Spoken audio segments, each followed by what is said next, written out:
look at you. All grown up. They have the bones. But the bottle tree is gone. You're gonna lose this time. I've always admired your optimism. I guess we'll see.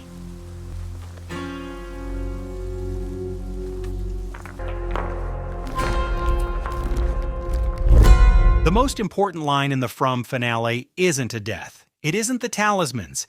It isn't even Smiley calling Fatima mother. It's a throwaway. The man in yellow watching the residents drag a bag of children's bones up out of the dark essentially shrugs and says, sure, they found the key. They just have no idea where the lock is, and everybody took that at face value. The recaps all repeated it like it was the show, admitting it doesn't have an answer yet. The bones are a key with no lock.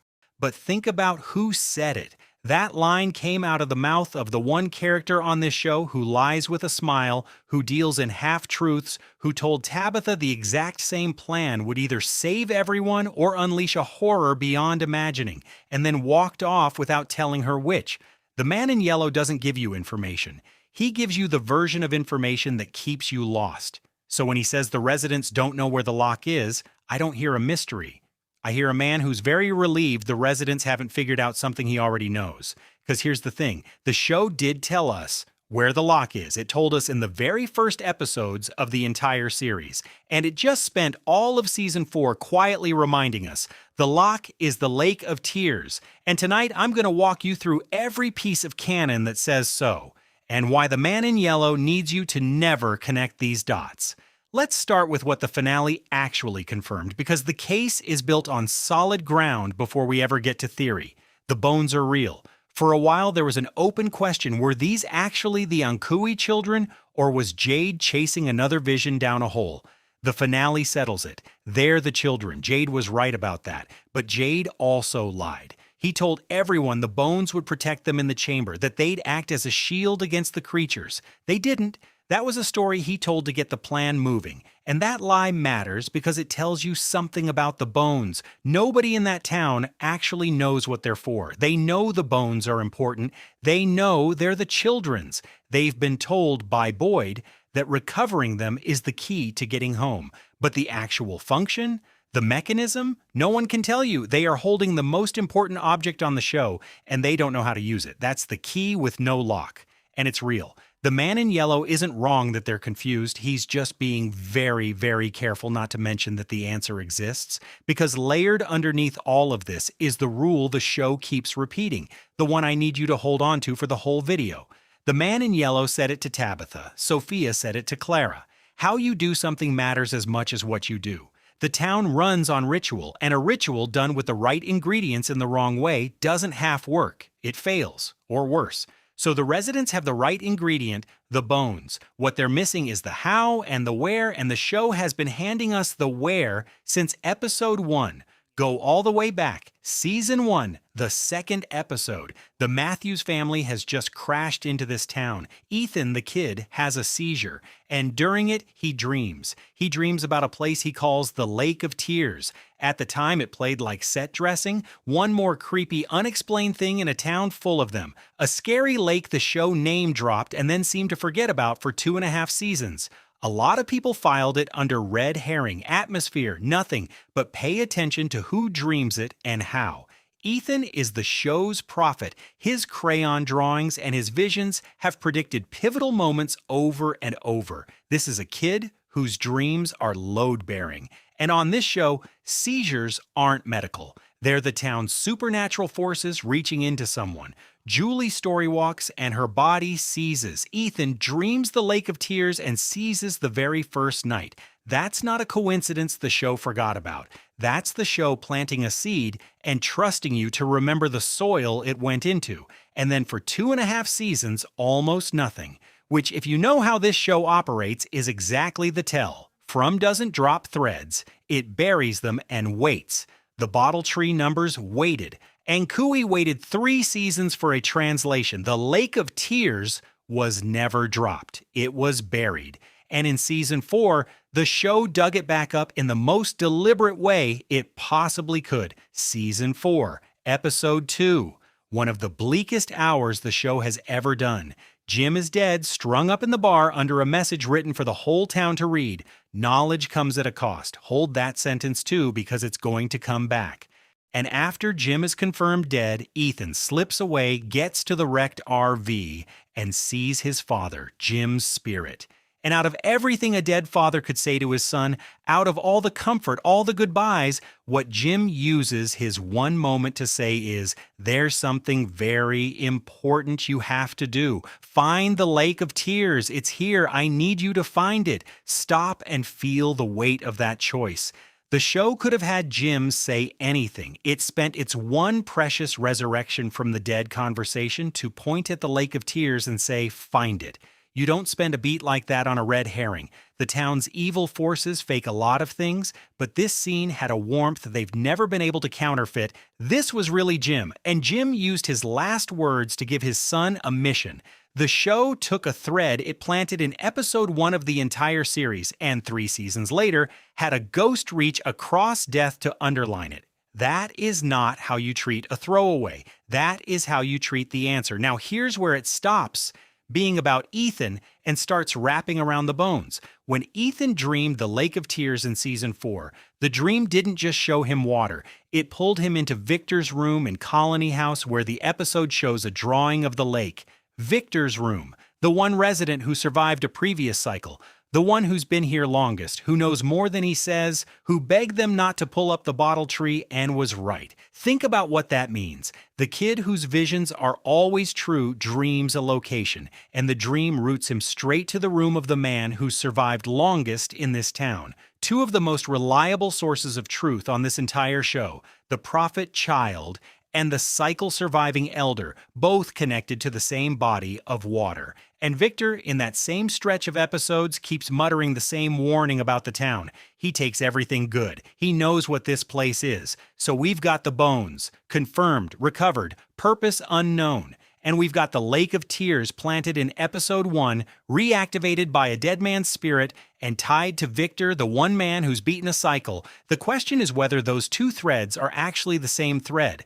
And I think the show tied them together a long time ago, through the one mission it's never abandoned. Go back to Season 1, when Tabitha first falls through the floor of her house into the tunnels, the same cave system where 4 seasons later, the children's bones are buried.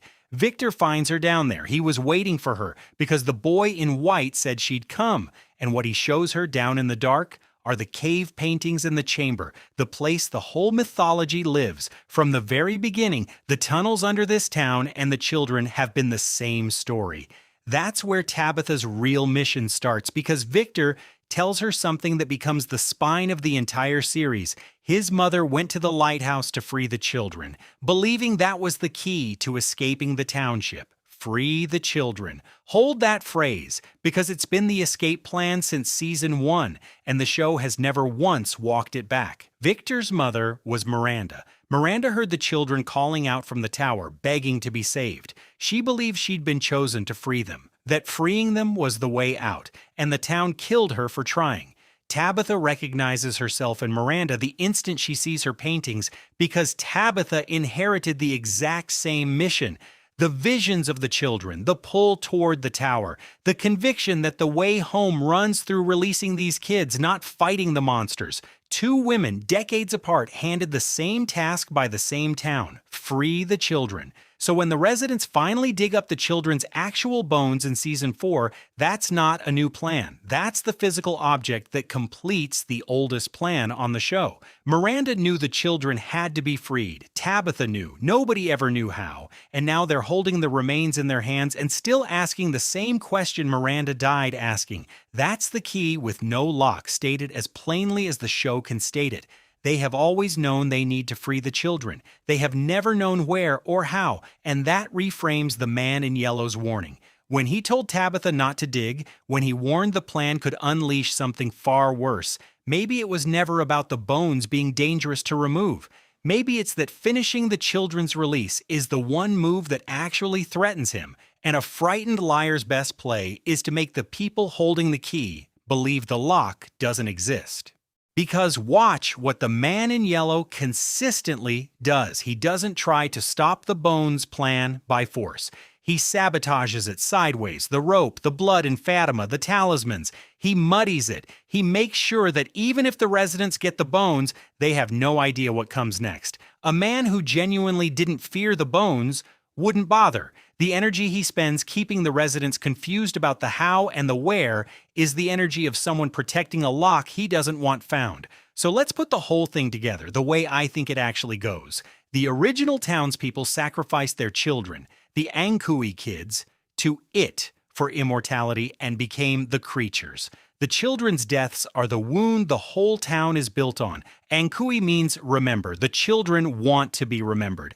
And the bones are their remains, the physical, unfinished business of a sacrifice that was never put to rest. You don't put a sacrifice to rest by carrying its bones around in a bag. You put it to rest with a rite.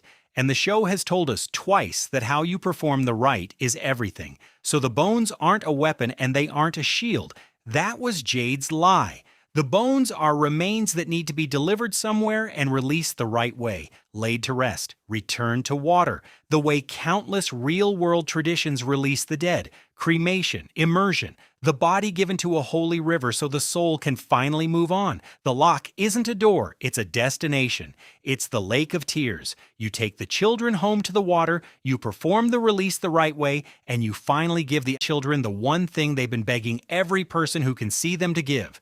To be remembered and let go, and every piece is already on the board. The prophet who dreamed the lake, the dead father who used his last breath to name it, the survivor whose room holds it, and whose mother died trying to free the children, the oldest mission on the show, still unfinished, and a villain who keeps everyone pointed in every direction except that one. Now let me be honest about where the edges of this are, because I'm not going to sell you certainty the show hasn't earned.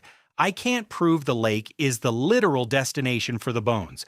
The show has confirmed the bones, confirmed the Lake of Tears matters, and confirmed the children are the mechanism of release, but it has not yet drawn the line between bones and lake in a single sentence. That line is mine. It's built on canon, but it's a bridge over a gap the show is clearly saving for the final season.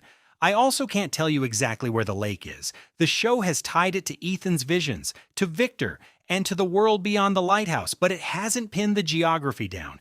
It might be out in the forest, it might be connected to the tunnels, it might be the body of water a lighthouse always implies. The geography of this town bends on purpose, and the show is holding the map close, and there's a darker possibility I owe you. The man in yellow told Tabitha the plan could unleash something worse, and maybe that's the one true thing he said. Maybe taking the bones to the lake doesn't free the children. Maybe it opens whatever the children's sacrifice was holding shut. The whole town might be a lid, and the bones might be the thing keeping it on. If that's true, then everyone reading this, including me, is rooting for the residents to walk a bag of bones straight to the worst mistake they could possibly make. But here's what isn't a guess. The bones are the children's. The town runs on ritual, and the ritual has a right way. The Lake of Tears was planted in the first hours of this show, and the show has spent 4 seasons refusing to let it die, to the point of sending a dead man back to say its name. The residents are holding a key and standing on a map that shows the lock. They just can't read the map yet. The man in yellow can, that's why he's smiling. And with the talismans gone and the town defenseless, Season 5 only has one move left that means anything. Get the children home to the water before the dark gets everyone first. If this is the kind of breakdown you want, one thread, traced all the way back to episode 1, only the things the show actually put on screen, this is what this channel does every week. Tell me where you land in the comments. Is the Lake of Tears the lock? Is it under the tunnels? Or is the man in yellow telling the truth for once, and the bones are the worst thing the residents could ever move?